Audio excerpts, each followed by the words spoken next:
Hi, my name's Tusk. I want to first state that I am not good at hardcore SSF, never have been, never will, probably, and the Gauntlet is kind of just that, juiced up to 11. Last Gauntlet I got to about like Act 9 and was filtered by the trio. But I still do enjoy doing the Gauntlet, it's fun, and I do like the prizes. So I'm making this video because I'm interested and I have a bunch of information. So take this as your warning. This is a video for people like me who like softcore and are interested in having a little fun, trying to get the maps, seeing as far as they can get, maybe get to like level 80.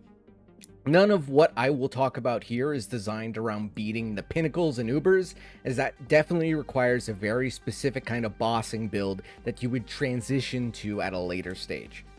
Okay, first, what do you want to focus on for the Gauntlet? I don't know what the best build is, only Ben really knows that, but if you're gonna play the Gauntlet, you might as well play something you enjoy while suffering.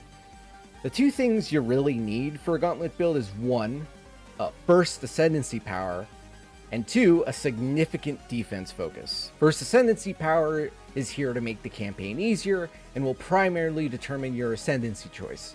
Defensive power doesn't mean you need to build tanky, but you need to play around the knowledge that the Gauntlet is designed to make the campaign painful and comedically over the top. So you should at least build around the fact that you're going to be trying to dodge, and that whatever you don't dodge will definitely kill you harder than usual. So what are the best Ascendancy choices / classes to choose? I'm not the best hardcore player, but I can read the POE ninja statistics and I can see what works and what doesn't when compared to the modifiers of the Gauntlet. And based off that and some of my opinions, here's what I have. Ancestral Commander, Paladin, and Servant of Arakali.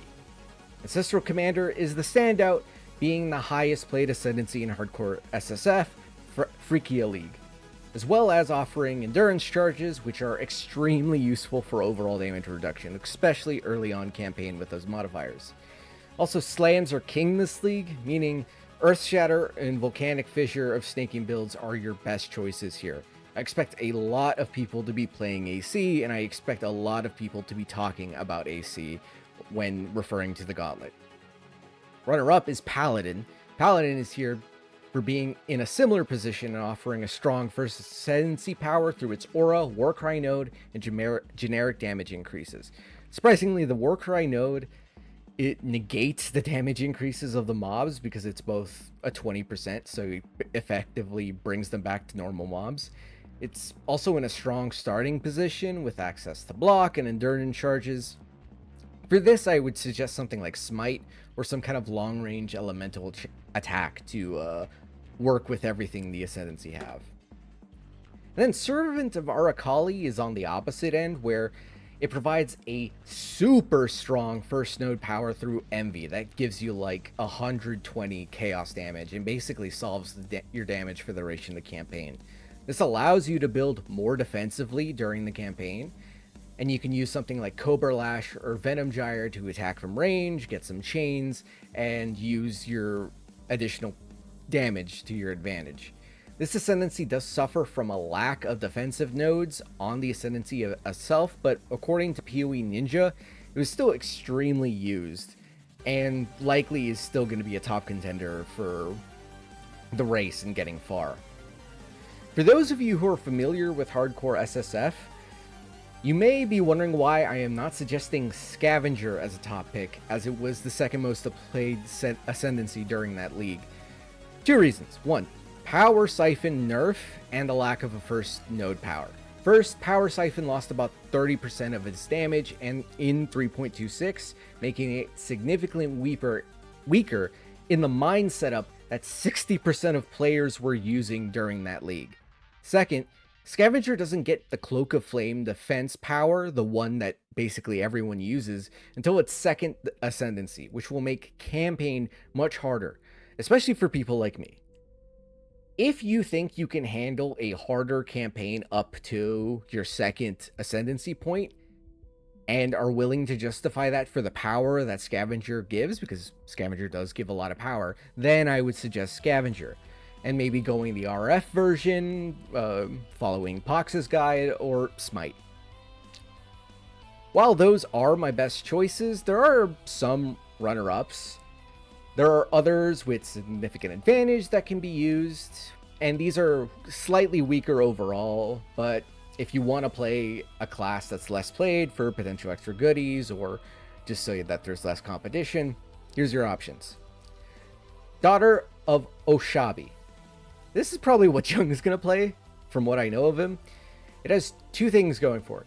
Oath of Magi and Grasping Vines Poison. Oath of Magi is a very good first power node, but it does require empty sockets. That's really not the worst thing, but it will basically carry you through the campaign and cover a lot of the early mods and let you focus on the chaos resistance for that extra damage that they do during the later stages of the campaign.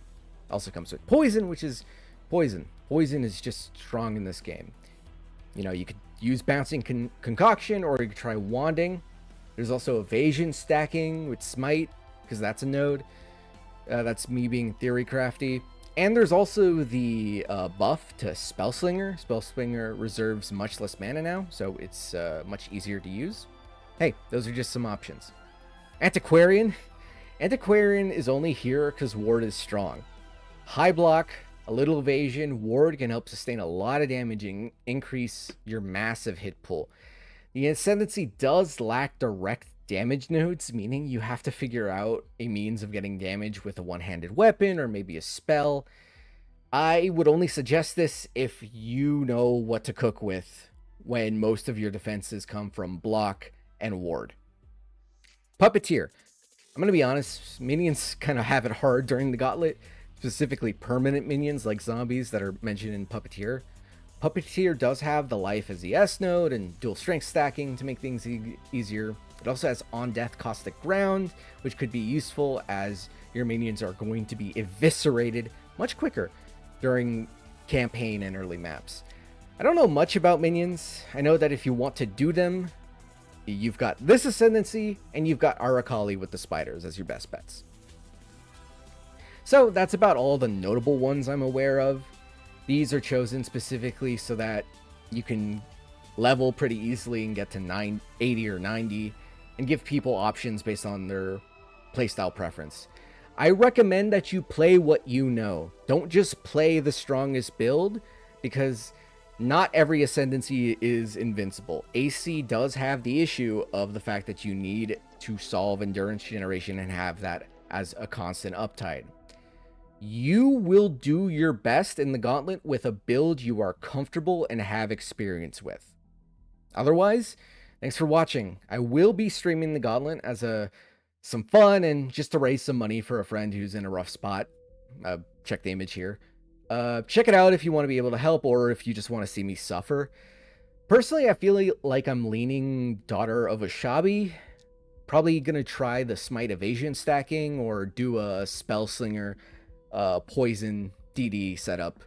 Spellslinger got buffed, so I might want to try it. I also want to try the Smite reason because Evasion and ES is pretty strong during these things. This is your prize for staying by the end of it. Wait, you get my opinion. And yeah, no, I'm probably gonna stick with that. Try to take it slow.